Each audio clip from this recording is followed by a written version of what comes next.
अस्सलामुअलैकुम दोस्तों, जैसे कि आप जानते ही हैं कि हाल ही में ईरान के राष्ट्रपति इब्राहिम रईसी और विदेश मंत्री हुसैन अमीर अब्दुल्लाहियन की हेलीकॉप्टर क्रैश में मौत हो गई है।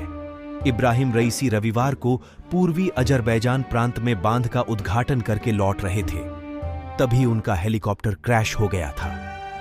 मौत की पुष्टि सोमवार को घटनास्थल पर पहुंचने के बाद की गई। इस हादसे में राष्ट्रपति और विदेश मंत्री समेत 9 लोगों की मौत हुई है। एक धार्मिक स्कॉलर से वकील और फिर ईरान की कानून व्यवस्था के शीर्ष तक पहुंचने वाले रईसी देश के नंबर 2 के धार्मिक नेता भी थे। शिया धर्म गुरुओं के पदानुक्रम में वे धर्मगुरु अयातुल्लाह से एक क्रम नीचे माने जाते थे। इब्राहिम रईसी ने जब जून 2021 में ईरान की सत्ता संभाली, तब उनके सामने घरेलू स्तर पर कई चुनौतियां थीं। एक तरफ देश के सामाजिक हालात मुश्किल थे, तो दूसरी तरफ अपने परमाणु कार्यक्रम की वजह से अमेरिकी प्रतिबंध झेल रहा ईरान गंभीर आर्थिक संकट का सामना कर रहा था। अपने चुनाव प्रचार के दौरान इब्राहिम रईसी ने कहा था कि वो देश में व्याप्त भ्रष्टाचार और आर्थिक संकट से निपटने के लिए सबसे योग्य उम्मीदवार हैं। रईसी इस दिशा में कुछ खास कर पाते। इससे पहले ही हिजाब को लेकर हुए प्रदर्शनों ने उनके सामने नई चुनौतियां खड़ी कर दी। इजराइल पर हमास के हमले और उसके बाद इजराइल की सख्त सैन्य प्रतिक्रिया ने ईरान के लिए और मुश्किल हालात पैदा कर दिए। इस दौरान ईरान ने इजराइल के प्रति सख्त रवैया अपनाकर ये स्पष्ट करने की कोशिश भी कि ये शिया बहुल देश अब मुस्लिम दुनिया का नेतृत्व करने के लिए तैयार है। इजराइल और ईरान दोनों 1978 तक एक दूसरे के सहयोगी हुआ करते थे। इसी साल ईरान में इस्लामी क्रांति हुई और देश में एक ऐसी सरकार आई जो विचारधारा के स्तर पर इजराइल की घोर विरोधी थी।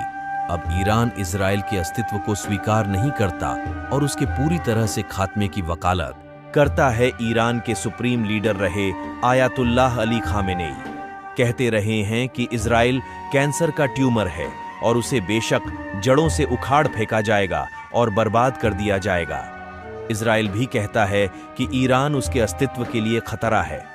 इजराइल कहता है कि ईरान फलस्तीनी हथियारबंद समूहों और लेबनान में शिया गुट हिजबुल्लाह को फंड करता है। दोनों देशों के बीच यह दुश्मनी गजा युद्ध के बाद और ज्यादा बढ़ गई।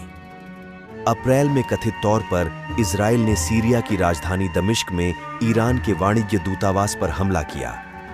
इसके जवाब में कुछ ही दिन बाद ईरान ने इजराइल पर अभूतपूर्व और अप्रत्याशित मिसाइल हमला किया।